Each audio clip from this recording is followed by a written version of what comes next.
Yo mga idol, kamusta? Sports Talk PH nga pala. Ang pahayag ni Bradley, pag-usapan natin yan mga idol. Ngunit bago ang lahat ay huwag kakalimutang mag-subscribe at i-click ang notification bell button for more sports talk.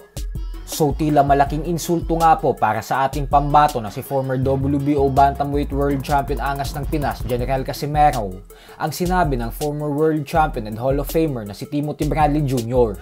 Sa latest interview po kasi kay Bradley ay sinabi nito na para sa kanya umano ay kailangan ng umakyat ng 126-pound featherweight division ng current undisputed super bantamweight world champion Japanese monster na Naoya Inoue. Paliwanag ni Bradley na inubos na daw kasi ni Inoue lahat ng malalaking pangalan sa dibisyon na ito.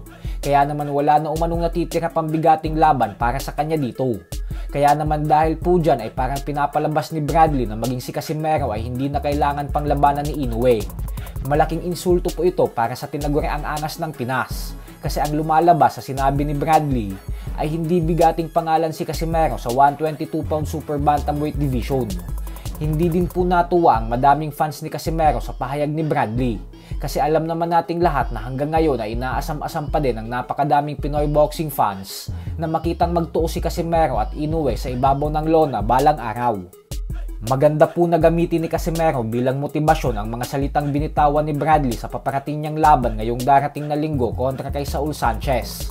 Ito na po kasi ang pinaka-perpektong oportunidad upang muling ipaalala ni Casimero sa mundo ng boxing na bigating pangalan pa din siya sa super bantamweight division at na hindi pa pwedeng sabihin na inubos na ni Inoue ang lahat ng malalaking pangalan sa division na ito hanggat hindi pa siya nito nakakasagupa.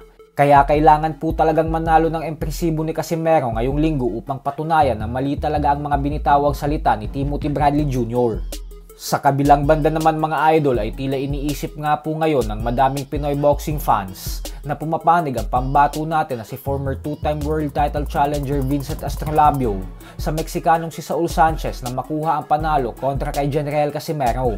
Ito po ay matapos kumalat ng komentong iniwan ni Astrolabio kay Sanchez kung saan sinabi nitong good luck brother.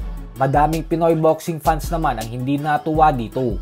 Gawa ng magkababayan umano si Astrolabio at Casimero. Pero parang lumalabas pa daw ngayon na gustong makita ni Astrolabio na matalo si Cuadro Alas.